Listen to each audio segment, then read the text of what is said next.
Soy Carlos Dada, director de El Faro. Hacer periodismo en Centroamérica es cada vez más difícil. Trabajamos bajo acosos, amenazas y detenciones arbitrarias por parte de regímenes que necesitan ocultar su corrupción, sus abusos de poder y sus pactos mafiosos. Informarte con El Faro es gratis. Hacer El Faro no. Demanda muchos recursos. Si nuestro trabajo te parece importante, ayúdanos a seguirlo haciendo. Unite como suscriptor en nuestro programa de excavación ciudadana. Ingresa a apoya.elfaro.net. Gracias.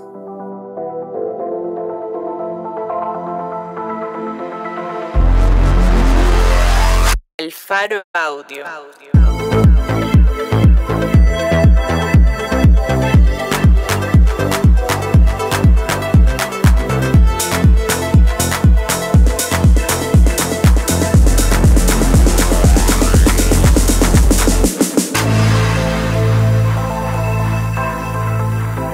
Hoy es 8 de enero 2026. Este es un artículo de Gabriel Labrador, titulado Sala ordena que Fiscalía y centros penales expliquen por qué un joven deportado sigue preso en El Salvador. Publicado en elfaro.net.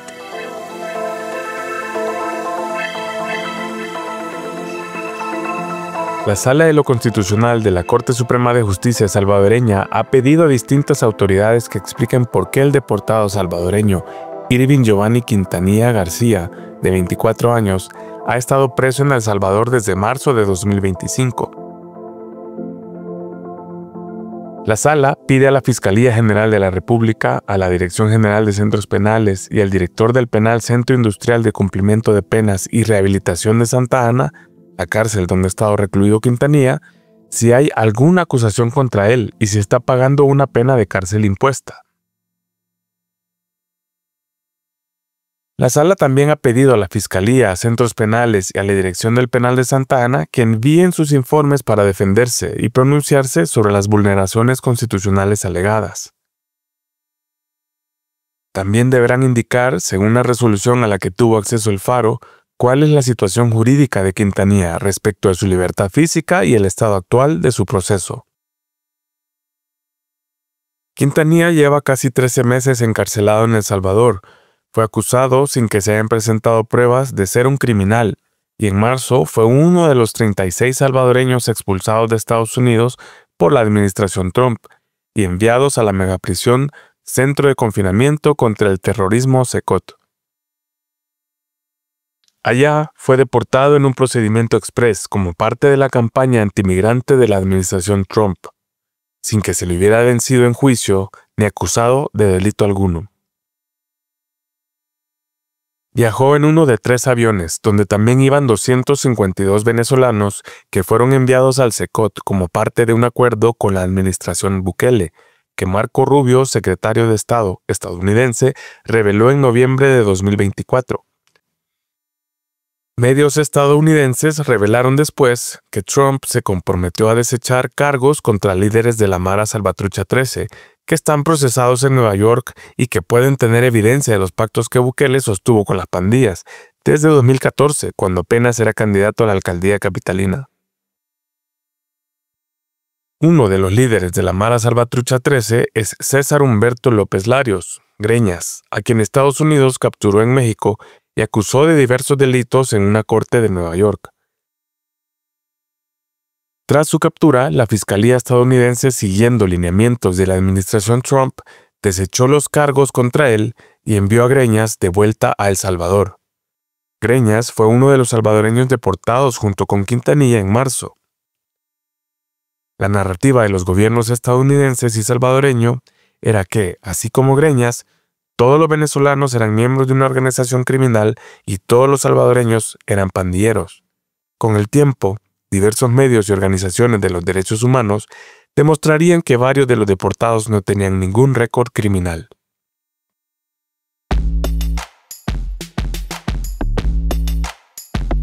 Quintanilla habló por última vez con su familia el 9 de marzo, en Estados Unidos. En los días siguientes, sus parientes llamaron a distintas oficinas en aquel país, donde les dijeron que el joven había sido deportado a El Salvador el 15 de marzo. En mayo, la familia contrató a un abogado para pedir una exhibición personal de Quintanilla en El Salvador.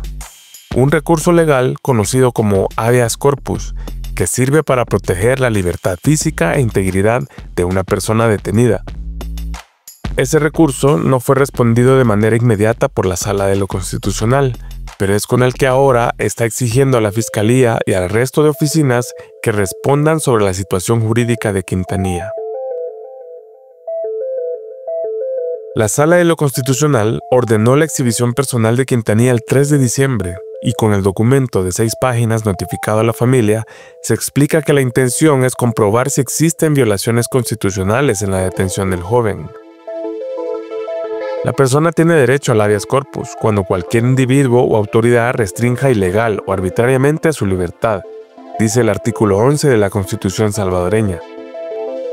Sean cuales fuere, que exista prisión, encierro, custodia o restricción que no esté autorizado por la ley, o que sea ejercido de un modo o en un grado no autorizado por la misma, la parte agraviada tiene derecho a ser protegida por el auto de exhibición de la persona, dice la Ley de Procedimientos Constitucionales en el artículo 40, que regula el proceso de los habeas corpus. La familia y su abogado plantearon en la demanda de habeas corpus que hay una violación a 4 artículos de la Constitución, 2 artículos de la Ley de Procedimientos Constitucionales, 2 artículos del Código Penal salvadoreño, 2 artículos de la Convención Americana de Derechos Humanos y 1 del Pacto Internacional de Derechos Civiles y Políticos. Que la Sala de lo Constitucional haya decretado la exhibición personal de Quintanilla es una excepcionalidad en los últimos años. Los recursos de habeas corpus han dejado de admitirse con la frecuencia de antes del régimen de excepción, según estudios de la Fundación para el Debido Proceso de PLF.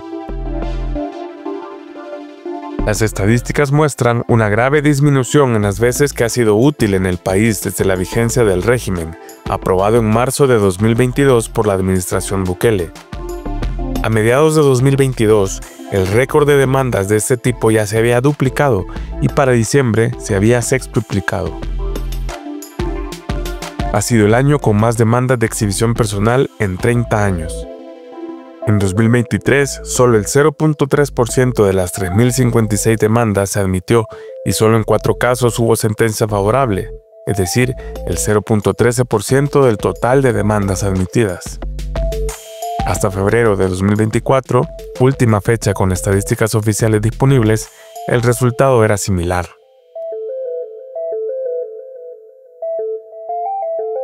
El régimen ha provocado la detención de 90.600 personas hasta diciembre de 2025, según información oficial, muchas de ellas sin pertenecer a pandillas y bajo acusaciones como haber mostrado nerviosismo frente a algún policía o soldado. Todos los procesos judiciales contra los capturados han sido decretados secretos.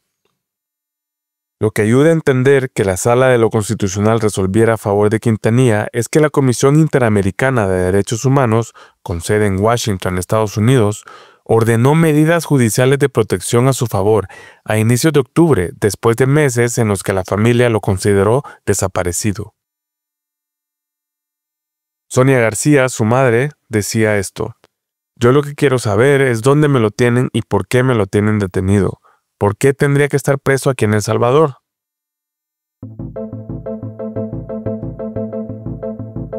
Las medidas cautelares obligaron al Estado a reconocer el 20 de octubre que Quintanilla estaba en el Centro Industrial de Cumplimiento de Penas y Rehabilitación de Santa Ana, después de un tiempo de haber estado en el CECOT junto con los venezolanos.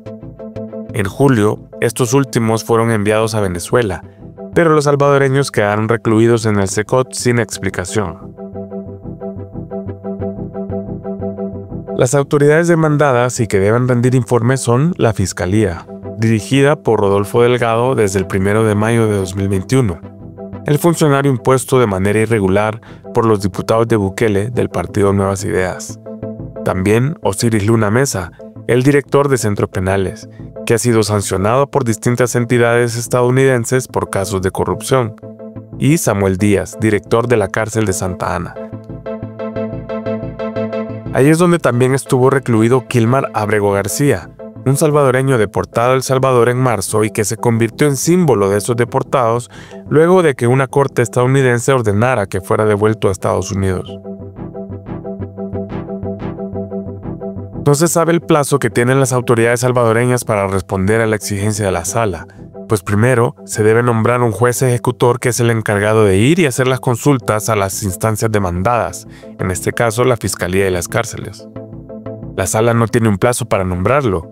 El resto de etapas del proceso sí tiene un calendario más expedito y podría resolverse en una semana.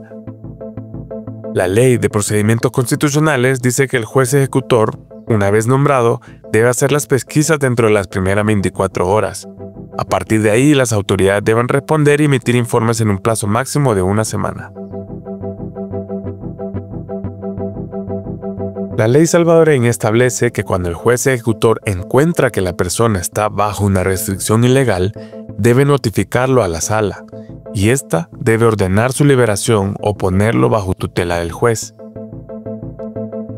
Es decir, la Ley de Procedimientos Constitucionales establece un procedimiento cuando hay una investigación de la Fiscalía o una acusación formal contra la persona, pero no dice nada respecto de casos como el de Quintanilla, en el que su encarcelamiento responde a un acuerdo político del más alto nivel entre dos gobiernos.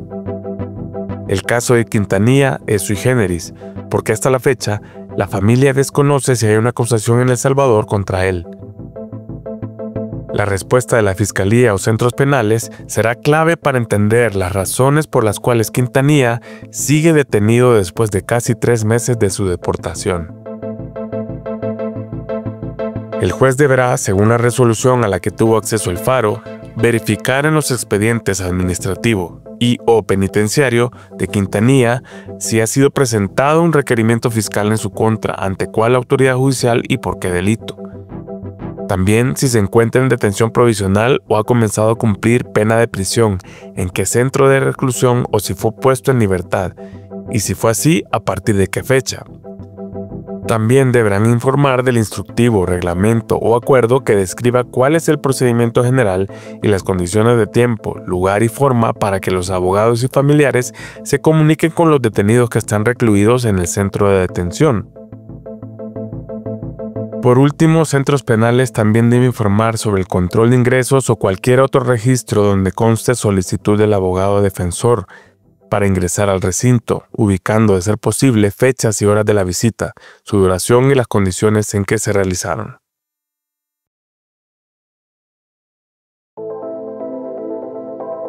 Sala ordena que Fiscalía y centros penales expliquen por qué un joven deportado sigue preso en El Salvador.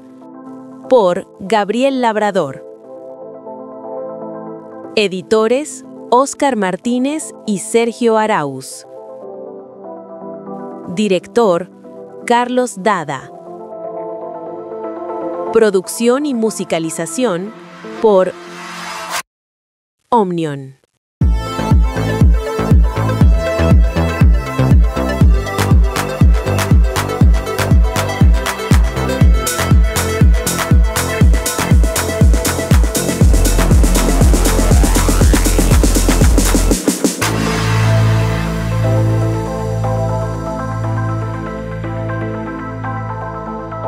El Faro Audio.